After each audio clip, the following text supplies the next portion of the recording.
Hey everyone, we all use money, right? We earn it, we spend it, we try to save it. But what if the entire story we think we know about money is, well, wrong? Today, we're diving into a perspective that claims our whole financial system is built on a secret, a kind of mathematical trick that shapes our world in ways you would never expect. So let's just ask the big question right up front. Where does money actually come from? The common story is that governments print it, right? Maybe it's backed by a vault of gold somewhere. But the source material we're digging into today makes a pretty wild claim that almost all the money in the world is created out of thin air whenever a debt is created. Let's see how that's even possible.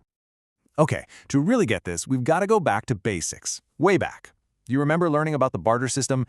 Trading a few chickens for a bag of wheat? It works, but it's super inefficient. So humanity invented money to make life easier. But what is that stuff really? And this, right here, is a crucial idea from our source material. Money itself, the paper, the coins, the numbers on a screen, it has no real value. It's just a shared agreement. Its power comes from one thing and one thing only: our collective faith that when we accept it, someone else will too. I want you to hold on to that word, faith, because it's the bedrock for everything we're about to uncover.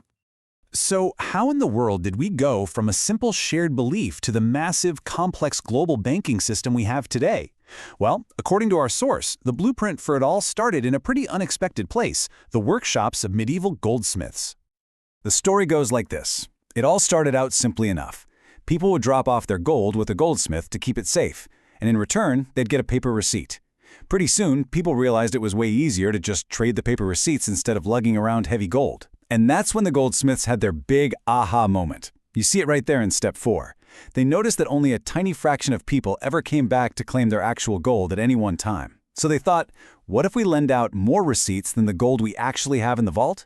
Just like that, they could essentially create money from nothing and charge interest on it. This was the birth of what we now call fractional reserve banking. Now, I know what you might be thinking. That sounds almost too simple, maybe even a little bit crazy. But as the economist John Kenneth Galbraith famously put it, the process by which banks create money is so simple that the mind is repelled. It's almost like the secret is hidden in plain sight because it feels too basic to be true.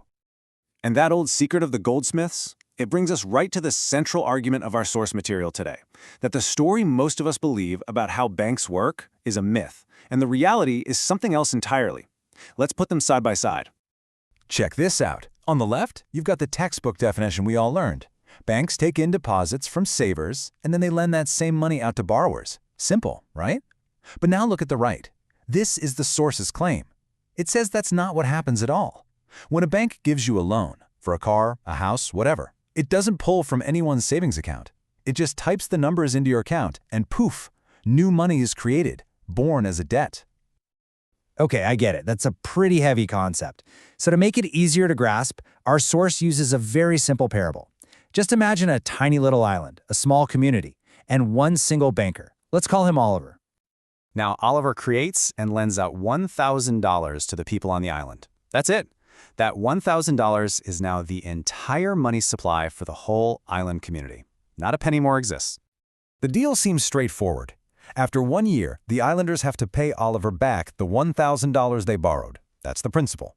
Plus an extra $80 in interest. So the total amount of money they owe back to the bank is $1,080. And right here, this is the trap. Think about it.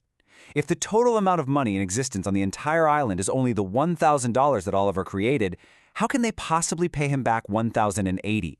Where's that extra $80 supposed to come from? It literally was never created. It doesn't exist. This little story reveals some pretty impossible math. The amount of debt owed is always greater than the amount of money that exists to pay it. It's a mathematical certainty that someone has to default. According to this parable, the only way for the islanders to even try to pay the interest is for some of them to take out new loans from Oliver, creating more money and even more debt. It's a system that requires a constant, never-ending cycle of borrowing. Okay, so that's a simple story about one little island. But how does this scale up to our world? Well, this is where central banks enter the picture, running a very similar model but on a massive, global scale. Our source material points to a few key dates where this system really got locked in.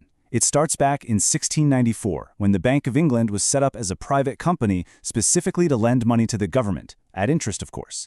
The source then argues this same model was brought over to the United States first in 1791, and then permanently installed in 1913, with the creation of the U.S. Federal Reserve, a private entity that controls America's money supply to this very day.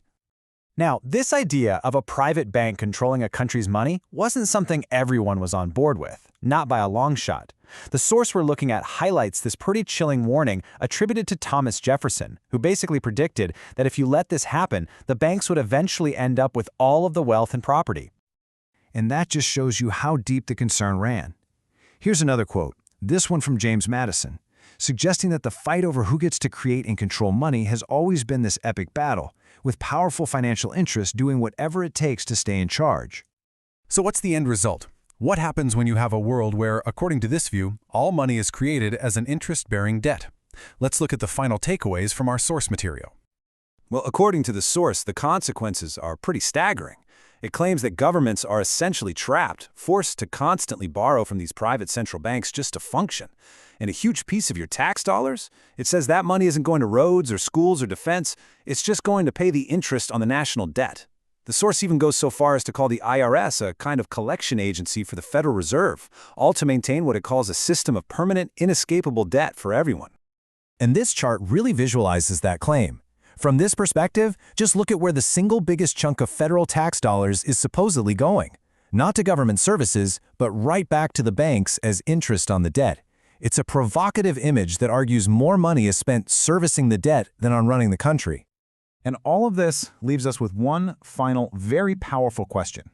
If all our money is created out of debt, and there's never enough money created to pay back all the interest owed, you have to ask yourself, who does a system like that really benefit? Who is the ultimate winner in this game?